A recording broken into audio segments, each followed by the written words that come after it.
कोई भी पूजा शुरू करने से पहले हमें अपने गणेश गुरु महाराज जी का ध्यान करना चाहिए। गुरुर् ब्रह्मा गुरुर्विष्णु गुरुर्देवो महेश्वरा गुरुर साक्षात परब्रह्म तस्मै श्री गुरुवे नमः। बोलो गुरु महाराज जी की जय। उसके बाद हमें गणेश जी महाराज जी का ध्यान करना चाहिए। बोले गणेश जी महाराज की जय। एक बुढ़िया थी, वह मिट्टी गणेश जी की पूजा किया करती थी। रोज बनाती थी, रोज गल जाते थे। एक दिन बुढ़िया ने देखा कि सेठ का मकान बन रहा है। मिस्त्री के पास गई और बोली, भैया मेरा पत्थर का गणेश गढ़ दो। मिस्त्री बोला कि जब तक हम तेरे पत्थर का गणेश गढ़ेंगे जब तक पूरी दीवार नहीं चिल्लेंगे। बुढ़िया बोली कि राम करे तुम्हारी दीवार टेढ़ी हो जाए। ऐसा कह के बुढ़िया चली गई। शाम को सेठ आया तो उसने पूछा कि आज कुछ भी काम नहीं किया।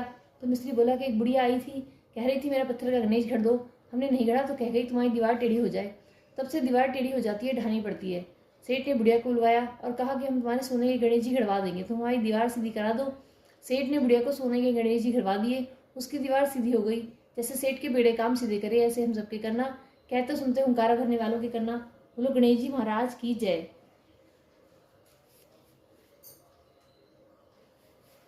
कार्तिक महात्म 7वां अध्याय। नारद जी कहते हैं, राजन, कार्तिक का व्रत करने वाले पुरुषों के लिए जो नियम बताए गए हैं उनका मैं संक्षेप में वर्णन करता हूँ। ध्यान देकर सुनो। अन्न देना, गौओं को ग्रास अर्पण करना, वैष्णव पुरुषों के साथ वार्तालाप करना तथा दूसरे के दीपक को जलाना या उकसाना, इन सब कार्यों से मनीषी पुरुष धर्म की प्राप्ति बतलाते हैं। बुद्धिमान पुरुष दूसरे के अन्न, दूसरे की शैया, दूसरे की निंदा और दूसरे की स्त्री का सदा ही परित्याग करें तथा कार्तिक महीने त्यागने की विशेष रूप से चेष्टा करें। उड़द, मधु, सौवीरक तथा राजमाश की राब आदि अन्न कार्तिक का व्रत करने वाले मनुष्य को नहीं खाने चाहिए। दाल, तिल का तेल, भाव दूषित तथा शब्द दूषित अन्न का भी प्रति मनुष्य परित्याग करे। कार्तिक का व्रत करने वाला पुरुष देवता, वेद, द्विज, गुरु, गौ, व्रती, स्त्री, राजा तथा महापुरुषों की निंदा छोड़ दे। बकरी, गाय और भैंस के दूध को छोड़कर अन्य सभी पशुओं का दूध मांस के समान वर्जित है। ब्राह्मणों के खरीदे हुए सभी प्रकार के रस, तांबे के पात्र में रखा हुआ गाय का दूध, दही और घी, गड़े का पानी और केवल अपने लिए बनाया हुआ भोजन, इन सबको विद्वान पुरुषों ने आमिष के तुल्य माना है। व्रती मनुष्यों को सदा ही ब्रह्मचर्य का पालन भूमि पर शयन, पत्तल में भोजन और दिन के चौथे पहर में एक बार अन्न ग्रहण करना चाहिए। कार्तिक का व्रत करने वाला मानव प्याज, लहसुन, हींग, छत्राक, गोबर, सत्ता, गाजर, नालीक, मूली और साग खाना छोड़ दे। लौकी, भाटा, बैगन, कोहड़ा, भलुआ, भतुआ, लसोड़ा, कैथ भी त्याग दे। जो कार्तिक में तेल लगाना, खाट पर सोना, दूसरे का अन्न लेना और कांस के बर्तन में भोजन करना छोड़ देता है, उसी व्रत का परिपूर्ण होता है।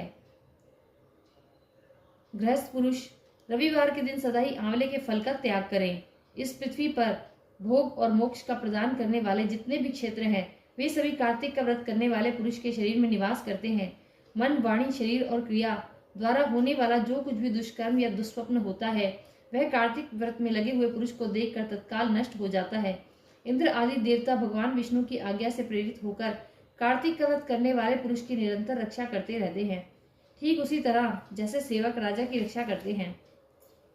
जहाँ सबके द्वारा सम्मानित वैष्णव व्रत का अनुष्ठान करने वाला पुरुष नित्य निवास करता है, वहां ग्रह, भूत, पिशाच आदि नहीं रहते।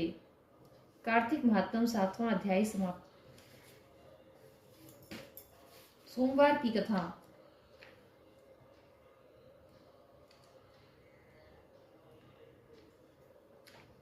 महादेव जी कैलाश पर्वत पर जा रहे थे। पार्वती जी बोली, भगवान मैं भी चलूंगी। भगवान जी बोले कि पार्वती जी तुम मत चलो, तुम्हें भूख प्यास लगेगी। बोली, महाराज मुझे भी ले चलो, मैं भी चलूंगी। रास्ते में बोली कि महाराज मुझे भूख लगी है, मुझे तो खीर खांड का भोजन चाहिए। महादेव जी बोले कि मैंने तो पहले ही कही थी कि मत चलो। एक साहूकार के घर आए। साहूकारनी बोली कि महाराज क्या चाहिए। महादेव जी बोले कि हमारी पार्वती जी को खीर खांड के भोजन चाहिए।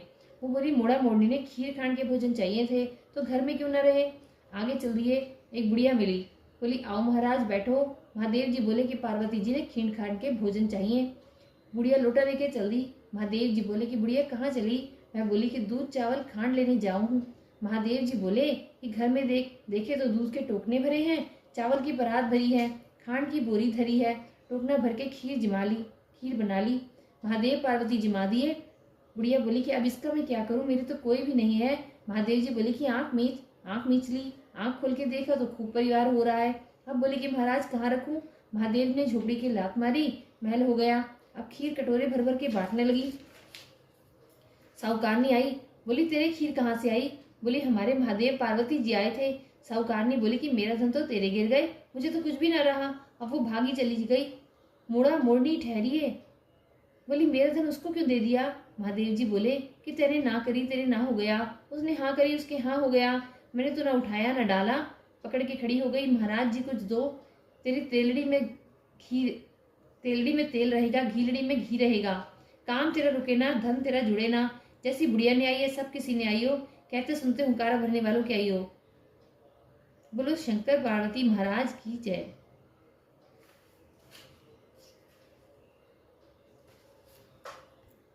प्रेम बाबा सीता माता की कथा। राम आए लक्ष्मण आए, देश के पुजारी आए, नित नेम का नेम लाए। आओ राम बैठो राम, माखन मिश्री खाओ राम, दूध बताशा पियो राम, सूत के पलका पोठो राम, शाल दुशाला ओढ़ो राम। राम सवारे सबके काम, खाली घर भंडार भरेंगे, सबका बेड़ा पार करेंगे। जब बोलो श्री राम ही राम, श्री राम जय जय राम। सीता माता कहानी कहा करती थी, श्री राम जी सुना करते थे। एक दिन भगवान राम को किसी काम से बाहर जाना पड़ गया। सीता मैया कहने लगी कि भगवान मेरा तो 12 वर्ष का नितनेम है, मैं अपनी कहानी किसे सुनाऊंगी। भगवान बोले कि ऐसा करियो तो कुएं की पार पर जाकर बैठ जाइयो, औरतें पानी भरने आएंगी तो तेरी कहानी सुन लेंगी। बोली अच्छा। सीता माता कुएं की पार पर जाकर बैठ गई। एक बहू आई, रेशम जरी की साड़ी पहन रखी थी, सोने का घड़ा ले रखा था। सीता मैया बोली कि बहन मेरा 12 वर्ष का नितनेम सुन ले। बहू बोली कि मैं तेरा 12 वर्ष का नितनेम सुनूंगी तो मुझे देर हो जाएगी, घर में सास लड़ेगी। कहानी नहीं सुनी, घर आई तो रेशम जरी की साड़ी फट गई, सोने का घड़ा मिट्टी का हो गया। सासू बोली बहू किसका दोष सिर ले आई। बहू बोली कि सासू जी दोष क्या, कुएं की पाल पर एक औरत बैठी थी, कह रही थी मेरी कहानी सुन ले, मैंने नहीं सुनी तो ऐसा हो गया। अगले दिन सास वही साड़ी पहनकर वही घड़ा ले गई। सीता माता बैठी पाई, मेरी कहानी सुन ले बहन। सास बोली कहानी एक बार छोड़ 4 बार सुन। राम आए लक्ष्मण आए, देश के पुजारी आए, नित नेम का नेम लाए। आओ राम बैठो राम, तभी रसोई जीमो राम, माखन मिश्री खाओ राम, दूध बताशा पियो राम, सूत के पलका पोठो राम, शाल दुशाला ओढ़ो राम, शाल दुशाला ओढ़ो राम। जब बोलू श्री राम ही राम, राम सवारे सबके काम, खाली घर भंडार भरेंगे, सबका बेड़ा पार करेंगे। श्री राम जय जय राम। मैं बोली बहन कहानी तो बहुत अच्छी लगी। घर गई तो रेशम जरी की साड़ी हो गई, सोने का घड़ा हो गया। वो कहने लगी कि सासू जी तुम कैसे कर लाई। वो तो दोष लगा लाई थी, मैं दोष उतार आई। ऐसी वो कौन थी। वो सीता माता थी, पुराने से नया कर देती हैं, खाली घर भंडार भर देती हैं, लक्ष्मी जी का वास करते हैं और जो कुछ इच्छा हो उसे पूरी कर देती हैं। अच्छा सासू जी ऐसी कहानी मुझे भी सुना दो। ले भाई तू भी सुन ले, फिर उसे कहना ही है। राम आए लक्ष्मण आए, देश के पुजारी आए, नित नेम का नेम लाए। आओ राम बैठो राम, तभी रसोई जीमो राम, माखन मिश्री खाओ राम, दूध बताशा पियो राम, सूत के पलका पोठो राम, शाल दुशाला ओढ़ो राम। राम सवारे सबके काम, खाली घर भंडार भरेंगे, सबका बेड़ा पार करेंगे। जब बोलूं श्री राम ही राम, श्री राम जय जय राम। वो कहने लगी कि सासू जी कहानी तो बहुत अच्छी है। सासू बोली वो रोज कह लिया करेंगे। अब सास वो रोजाना नहाती धोती, पूजा पाठ करती, नित्य सीता माता की कहानी कहती। एक दिन उनकी पड़ोसन आई, बोली बहन जरा आँच दे दे। मैं कहने लगी कि अभी हमने आँच नहीं जलाई। मैं बोली तो तुम 4 बजे से उठकर क्या कर रही हो। हम नहाई धोए, पूजा पाठ करी, सीता माता की कहानी कही। मैं बोली इससे क्या होता है। बोली सीता माता की कहानी कहने से अटूट भंडार भरते हैं, सारे कार्य सिद्ध हो जाते हैं। पड़ोसन बोली कि ऐसी कहानी मुझे भी सुना दे। मैं बोली ले भाई तू भी सुन ले, फिर से कहना ही है। राम आए लक्ष्मण आए, देश के पुजारी आए, नित नेम का नेम लाए। आओ राम बैठो राम, तभी रसोई जीमो राम, माखन मिश्री खाओ राम, दूध बताशा पियो राम, सूत के पलका पोठो राम, शाल दुशाला ओढ़ो राम। राम सवारे सबके काम, खाली घर भंडार भरेंगे, सबका बेड़ा पार करेंगे। जब बोलो श्री राम ही राम, श्री राम जय राम। पड़ोसन कहने लगी कि बहन कहानी तो मुझे बहुत अच्छी लगी। अब वह पड़ोसन भी नित्य सीता माता की कहानी कहने लगी। सीता माता ने उसके भी भंडार भर दिए।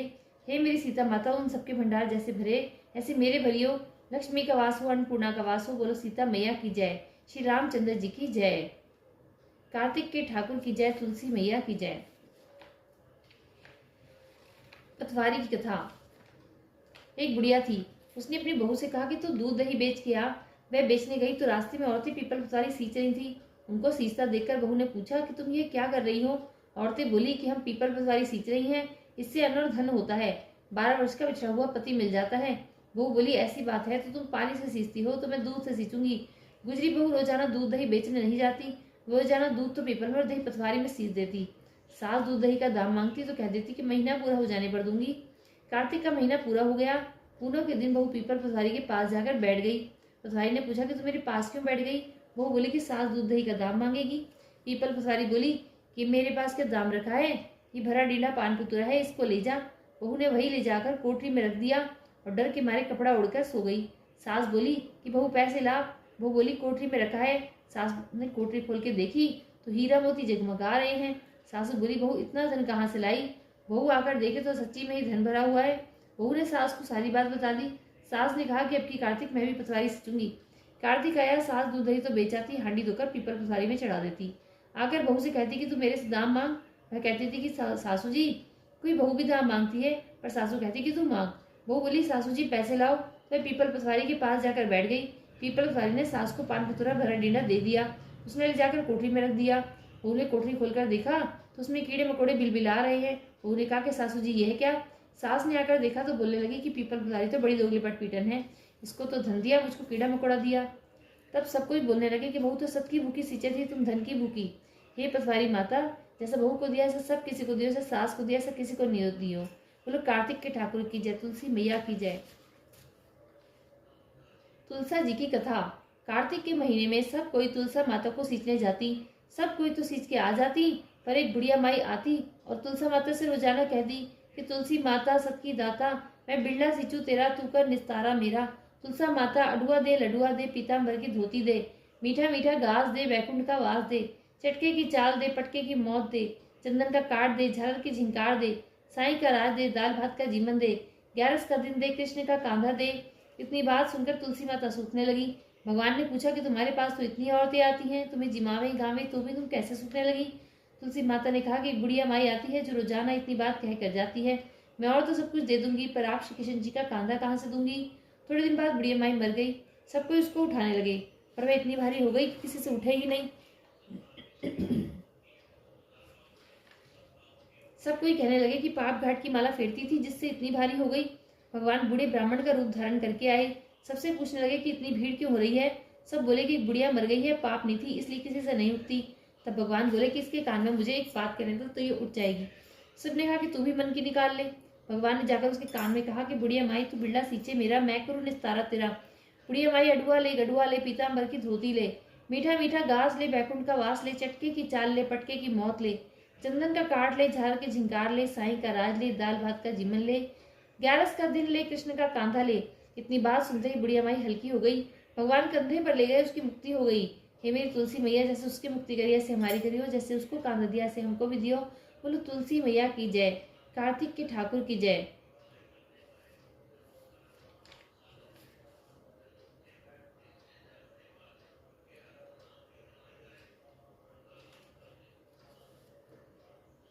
गंगा मैया की कथा। एक सास थी, कार्तिक नहाती, 12 कोस जाती 12 कोस आती। बहू जो थी कठड़ियों में पानी डालकर कह देती कि मन चंगा तो कटौती में गंगा। वही गंगा जी आ जाती और वह नहा लेती। एक दिन सासू की बात की नत बह गई, पर घर बहू नहाई तो उसके कटड़े में आ गई। उसने निकाल कर रख ली। सास आई, उदास होकर बैठ गई। बहू बोली कि उदास क्यों बैठी हो? सास बोली कि मेरी नत गंगा में बह गई। बहू बोली कि मेरे हाथ में आ गई। सास बोली कैसे? बहू बोली कि तुम तो 12 कोस जाओ 12 कोस आओ, मैं कटड़े में पानी डालकर कह देती हूँ कि मन चंगा तो कटौती में गंगा। गंगा जी यहीं आ जाती हैं, उसी में तुम्हारी नत बह आई तो मैंने ले ली। जैसे सास को आई ऐसे किसी को न आई हो, जैसे बहू ने आई सब किसी ने आई हो। कहते सुनते ओंकारा भरने वालों की आई हो। बोलो गंगा मैया की जय, कार्तिक के ठाकुर की जय, तुलसी माता की जय।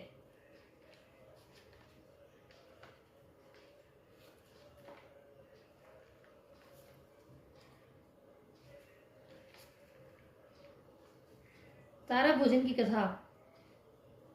एक साहूकार की बहू तारा भोजन कर रही थी। उसने सास से कहा कि सासू जी मेरी कहानी सुन लो। सास बोली कि मुझको तो पूजा पाठ करना है, मेरे पास समय नहीं है। जिठानी के पास गई, भाभी जी मेरी कथा सुन लो। जिठानी बोली कि मुझे तो अभी खाना बनाना है। देवरानी से कहा तुम मेरी तारा भोजन की कथा सुन लो। वह बोली कि मुझे तो बच्चों को स्कूल भेजना है, उन्हें देरी हो रही है। उसने ननद से कहा कि दीदी जी मेरी कहानी सुन लो। वह बोली कि उन्हें देरी हो रही है। ननद बोली मेरी तो ससुराल से बुलावा आया है, मुझे ससुराल जाने की तैयारी कर रही है। राजा के पास गई, बोली आप मेरी कहानी सुन लो। तो राजा बोला कि मुझे तो व्यापार काम करना है, हिसाब किताब देखना है, मेरे पास समय नहीं है। वह दौड़ी हुई पड़ोसन के पास पहुंची। पड़ोसन से बोली कि बहन मेरी कहानी सुन ले, वह बोली, हाँ बहन सुना। साहूकार की बहू ने कहानी सुनाई, पड़ोसन ने सुनी और हुंकारा भरा। इस तरह पूरा कार्तिक हो गया। भगवान विमान लेकर आए। साहूकार की बहू विमान में बैठकर जाने लगी तो सास दौड़ी आई, बहू मैं भी तेरे साथ चलूं? वह बोली कि आपको तो पूजा पाठ करना है।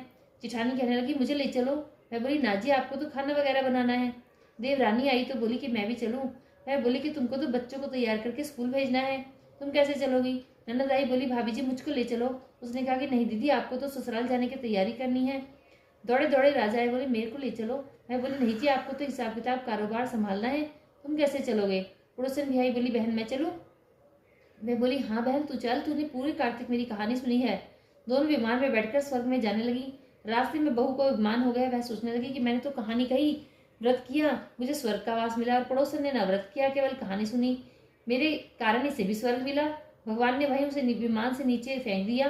वह पूछने लगी कि भगवान मेरा अपराध क्या है जो मुझे छोड़कर जा रही हो? भगवान बोले कि तूने अभिमान किया है, फिर से 3 साल तक तारा भोजन व्रत कर, तब तुझे स्वर्ग मिलेगा। इसलिए कार्तिक का व्रत करने वाले व्यक्ति को या कोई भी पूजा पाठ करने वाले व्यक्ति को कभी भी अभिमान नहीं करना चाहिए।